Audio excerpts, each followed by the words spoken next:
अस्सलाम वालेकुम। नए प्रोग्राम के साथ, नए वीलॉग के साथ एक दफ़ा फिर जो है ना क्रिकेट के मुतालिक हम बात करेंगे।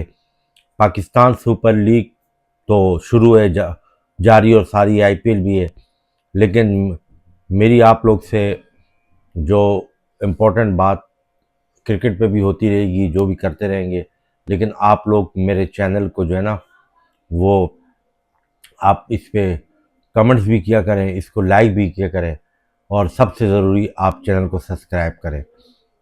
ठीक है, आप लोग की तरफ से अच्छा जवाब या उस तरह की पजीराई नहीं मिल रही थी, इस वजह से मैंने वीडियो बनाना छोड़ दी थी, जो दोबारा से मैं स्टार्ट कर रहा हूँ। तो पाकिस्तान सुपर लीग वैसी तो दिलचस्प नहीं थी, जैसे मैंने कुछ प्रोग्राम उस पर किए थे कि ऑडियंस अलाउ नहीं थी। ज़ाहिर है पाकिस्तान सुपर लीग और इंडियन प्रीमियर लीग में तो ज़मीन आसमान का फ़र्क है, उस गैप को तो आप नहीं कम कर सकते। पीसीबी वाले ये बोल सकते हैं, चेयरमैन पीसीबी दावे कर सकता है, लेकिन दावे तो कोई भी इंसान कर सकता है, लेकिन जो चीज़ रियलिटी पे मबनी है कि पाकिस्तान सुपर लीग और आईपीएल में हर लिहाज से, प्रोडक्शन के लिहाज से और ऑडियंस के लिहाज से, ग्राउंड के लिहाज से, कमेंट्री पैनल के लिहाज से, और सबसे बढ़ के इम्पोर्टेंट जो स्क्वाड है, यानी जो प्लेयर्स हैं बाहर बैन अवी, उसमें बहुत बड़ा फ़र्क है। ब्रॉडकास्टिंग के लिहाज से इस दफ़ा पीएसएल की ब्रॉडकास्टिंग किसी हद तक, जो ग्राफिक में की मैं बात कर रहा हूँ, वो ग्राफिक निस्बतन पिछले साल से बेहतर है। लेकिन आखिर इस पीएसएल में कुछ प्लेयर के लिए क्यों इम्पोर्टेंट थी? बिल्कुल थी, रिजवान के लिए थी, बाबर के लिए थी, शाहीन के लिए ये पीएसएल इम्पोर्टेंट है, नसीम के लिए होगी, खासकर बाबर और रिजवान, क्योंकि इन दोनों को टी20 से बाहर निकाला था। फिर आगा सलमान मुकम्मल तौर पे नाकाम हो चुका है, और फ्यूचर में पाकिस्तान क्रिकेट बोर्ड उसको टी20 का 2028 के वर्ल्ड कप तक कप्तान कंटिन्यू रखता है नहीं रखता, ये बड़ा सवालिया निशान है, और यकीनन नहीं रखेगा। उसकी टी20 में तकरीबन इस क्योंकि ये प्राइम टूर्नामेंट है पाकिस्तान का, इसमें उसने परफॉर्मेंस दी, तो पाकिस्तान सुपर लीग में अब उसकी जिस तरह परफॉर्मेंस है, आइंदा उसकी जगह टीम में नहीं बनती। और इसके अलावा जो जितनी भी टीमें हैं, उनमें जो सबसे ज़बरदस्त टीम थी, जो पिक सबसे ज़बरदस्त थी, जो हर लिहाज से ज़बरदस्त टीम थी, वो रावलपिंडीज की थी। लेकिन पिंडीज की टीम, पिंडीज के कप्तान और उसकी मैनेजमेंट की वजह से वो टीम हारी है। ठीक है, और उनको जो है ना बहुत ज़्यादा परेशान होने की ज़रूरत नहीं है। पिंडी की जो भी ऑनर है, वो नेक्स्ट एडिशन में इस कप्तान को भी रिमूव करें, रिजवान को भी, और इस मैनेजमेंट को भी रिमूव करें, और बाकी उन्होंने टीम अच्छी पिक की थी, यानी जो उनका जो ऑक्शन में वो बैठे थे वही लोग बैठे, लेकिन इनको करें, क्योंकि उसकी वजह ये है कि रजवान ने कल प्रेस कॉन्फ्रेंस में ये एक्सेप्ट किया कि जी यासिर खान सिंह नहीं खेल सकता, इसीलिए वो अपना रहा है। यार, अब्दुल्ला जैसा प्लेयर तुम्हारे पास जब 2 मैचेस हो गए, 3 मैचेस हो गए, तो तुमने ऐसे प्लेयर को अपने स्क्वाड में क्यों नहीं रखा ओपनिंग में, जो टी20 में भी डोमेस्टिक में भी परफॉर्म करके अभी आया हुआ है, पिशावर में टूर्नामेंट हुआ है, और उसकी डोमेस्टिक में कारकर्दगी, उसकी जेन्युइन पोजीशन जो है ना वो ओपनर की है। आप लोग मिडिल ऑर्डर कर देते हो फ्रेंचाइज में, ठीक है, आप पाकिस्तान के कप्तान भी रहे हो, आपका काम है प्लेयर बनाना, ये नहीं कि आप या तो फिर अगर आप ओपनर आए थे खुद, तो आप यासिर खान को ओपनिंग में नहीं करते, आप उस यंग लड़के के साथ राइट लेफ्ट कॉम्बिनेशन के साथ जाते, लेकिन वहाँ भी आपने अपनी मनमानी की। तो आपकी मनमानी और मैनेजमेंट की बेवकूफ़ी, जिसमें वो रहमान बेवकूफ़ एक बैठा हुआ है, एक उनका जो है वो उनका इंतज़ाम है, कोई हसन चीमा करके बैठा हुआ है, और ये जो पिशावर का जो कोच है, ये जब मुल्तान सुल्तान जब उसकी वो जीती थी ना, तो एंडी फ्लावर के साथ ये बॉलिंग कोच था, और वो जिसका मैंने नाम लिया रहमान, रहमान ये असिस्टेंट कोच होता था, फिर मुश्ताक अहमद आ गया।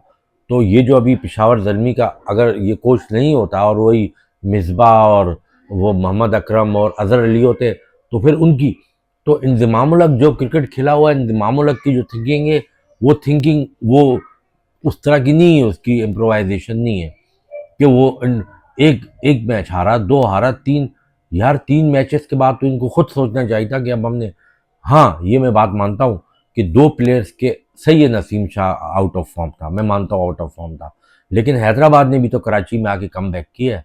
तो नसीम शाह की इंजरी से पिंडीज को बहुत बड़ा नुकसान हुआ है। ठीक है, आमिर ने कुछ बहुत अच्छी थी, लेकिन कुछ आटे में नमक बराबर बेती है। और उससे बढ़ के नसीम शाह से पहले उनके जमान खान जो उनका अनफिट हो गया था।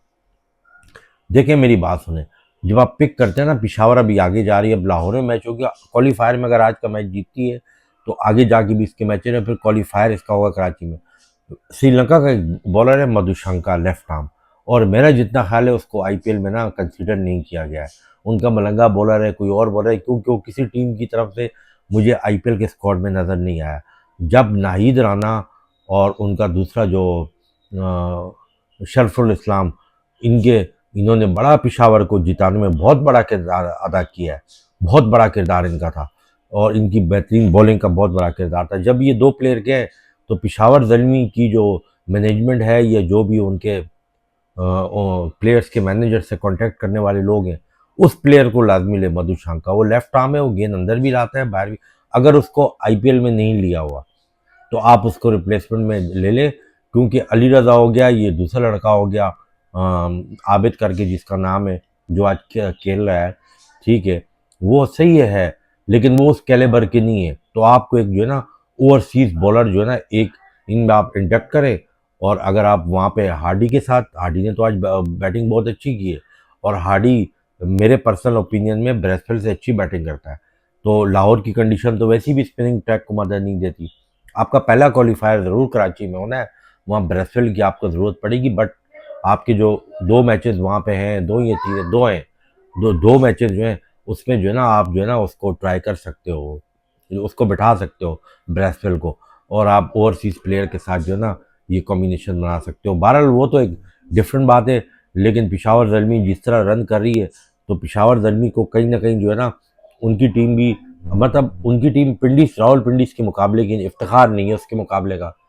वो एक उनका अंडर 19 का प्लेयर है फरहान, वो उस मतलब पिंडीज के मुकाबले में कंपैरिजन का प्लेयर नहीं है। अब्दुल समद हो गया, लेकिन वो परफॉर्म कर रहे हैं, और इफ्तिखार नई बॉल से आके बॉल कर रहा है। अब वो कितना सक्सेसफुल होगा लाहौर में, ये तो क्वेश्चन मार्क है, लेकिन अगर पहला क्वालिफायर वो जीत उनका कराची में है, तो वहाँ तो इफ्तिखार उनके लिए यूज होगा।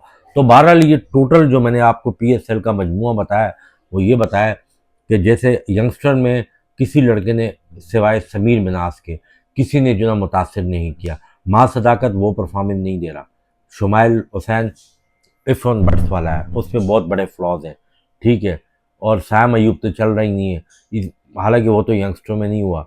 तो और जो लड़का लाहौर ने कल खिलाया है, तो वो लड़का जो है उसका अगर वो स्टम्प नहीं छोड़ता, सैम बिलिंग, ठीक है, और वो क्या वो मिस फील्डिंग नहीं करते, तो कल लाहौर का स्कोर 160-70 से ऊपर नहीं होता, तो मैच इंटरेस्टिंग हो जाता है। लेकिन बारह रावलपिंडी ने बहुत बड़ी गलती की है। उन्होंने पहला मैच पिशावर से जिस तरह अब्दुल समद ने आमिर और नसीम शाह, खासकर आमिर को छक्के मारे, फिर उसके बाद उन्होंने कराची के खिलाफ जो उन्होंने क्रूशल कैचेस ड्रॉप किए, तो रावलपिंडी के अच्छी कॉम्बिनेशन के साथ साथ उनकी किस्मत तो साथ नहीं दे रही, उनकी मैनेजमेंट की सोच भी उनके साथ नहीं है। स्टूपिड किस्म के फैसले वो कर रही है, स्टूपिड किस्म की कॉम्बिनेशन खिला रही है, जिसकी वजह से वो बेस्ट 11 बेस्ट पोजीशन पे नहीं खिला रहे। मिचर्स कभी चौथे पे आ रहा है, कभी तीसरे पे आ रहा है, तो एक रोल डिफाइंड नहीं किया हुआ, जिसकी वजह से वो इस दफ़ा नहीं जीती है।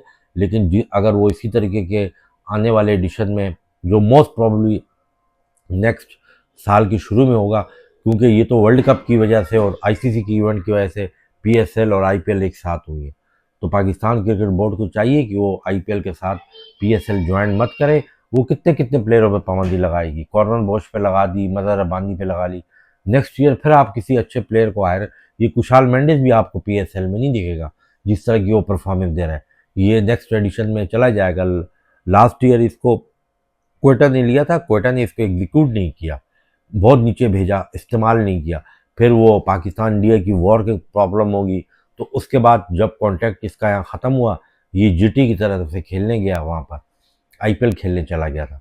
तो आप जो है ना इससे हट के आईपीएल से 2-3 महीने पहले जो है ना आप अपनी पीएसएल करवाएं। आप इस चीज़ को छोड़ें कि जी वो मतलब बिग बैश हो रही होती है, तो आईएल T20 हो रही होती है, तो बाकी लीग्स हो रही हैं। आप अपनी लीग पे बिलीव करें ना।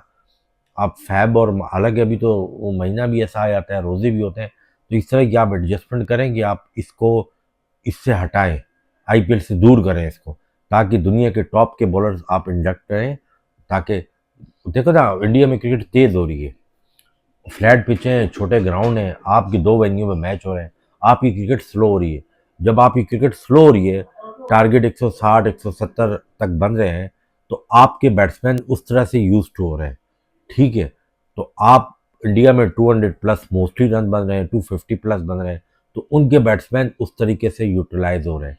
तो जब आप अपनी सुपर लीग को 5-6 वेन्यू पे लेके जाओगे, बाटा ट्रैक बनाओगे, कम मैचेस होंगे, तो आसानी से पिचेस क्यूरेटर बना लेंगे, फुल फ्लैट ट्रू पिचेस बनाएंगे।